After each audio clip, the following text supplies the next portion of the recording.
Hey guys, it's Second56 here, and as you can see, my Anime Central badge came in today, and I kind of want to make a video in tribute of my cosplay character, which is Leon Kennedy from Resident Evil. So I'm pretty much going to do a video on the Resident Evil things that I have.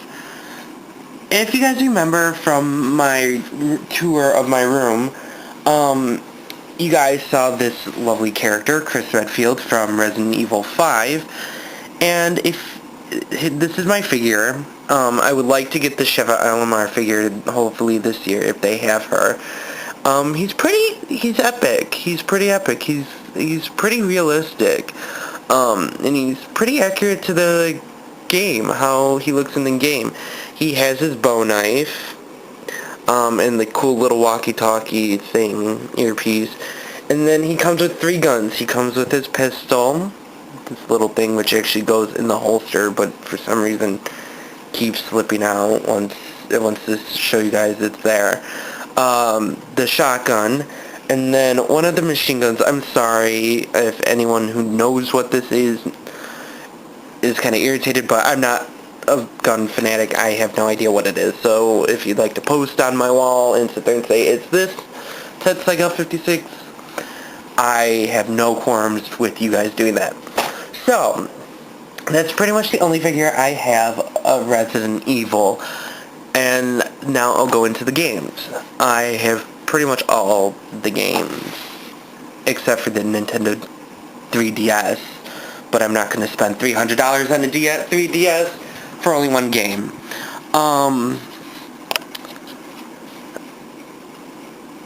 So here's the first game, Resident Evil 0, but it didn't come out first. It came out, I think, after Code Veronica came out, but it's the first game. It's like the prequel to the first one. You get to be Rebecca Chambers and Billy Cohen, and what's cool about this is you get to be them both at the same time. They work together, and you can flip-flop between the characters, and you can be them. And this takes place in the training facility that's actually really close to the Arclay Mountain Mansion. And the training facility is run by Marcus, who was one of the 3 people who started the Umbrella Corporation to disguise their menacing experiments that they've been doing. The biological warfare weapon that they were creating, the T-virus. It's really cool because you get to see where it pretty much all started.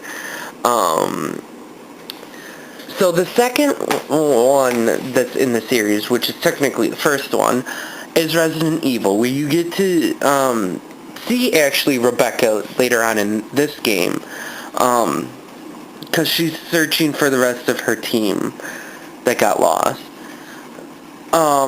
But in this game, you're either Jill Valentine or Chris Redfield, and their stories are the same but different. They can run. If you're Jill Valentine, you run into Barry Burton, and if you're Chris, you run into Rebecca. And there's Chris. He's kind of wimpy looking in this game, but I'll go into that a little later. And this is in the Arclay Mountain Mansion. That was built by George Trevor, who later, him and his family, Lisa and Jessica, fall victim to Umbrella's evil deeds, and yeah. Surprisingly enough, the zombie kind of looks like me in the morning. That's what I look like. Scary, I know. In the morning, at least. So this one's kind of cool, because you get to meet more of the characters, and you get to finally really meet Albert Wesker.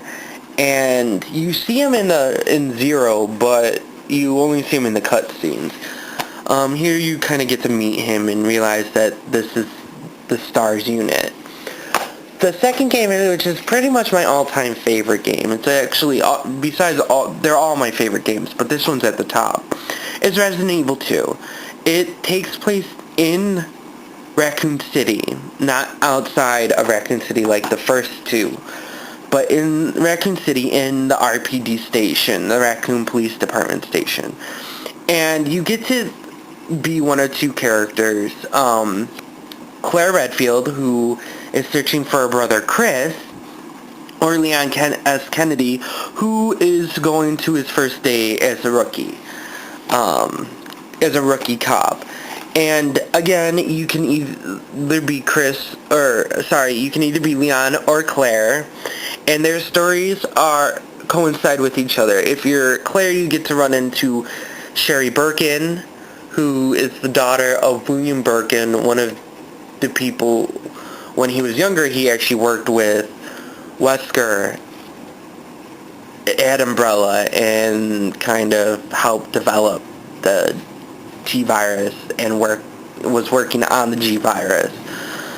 And so, that's who you run into if you're Claire. If you're Leon, you get to run into Ada Wong, who, surprisingly, like a cockroach, doesn't die, even though they say she dies multiple times, and you see her die multiple times, but she doesn't.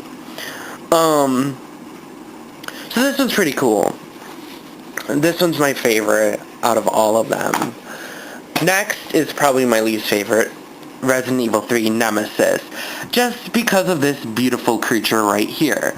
Nemesis is a pain in the ass to fight. Along with some minor things like you have to make your own ammo, which upsets me because when I'm running away from a horde of zombies, I really do not want to be having to mix my own ammo. Other than that, you're Jill Valentine, and only Jill Valentine, and there she is in her badass little outfit, and there's Nemesis. Sorry that my camera's a little blurry. But you're Jill Valentine, and you're trapped inside the city, and this takes place a month and a half later, as you can see from the back. And this is right before the government decides to completely wipe out Raccoon City and completely wipe it off the map. But yeah, it's just a pain because he is invincible till the end, and he shows up looking for the rest of the STARS members to kill them.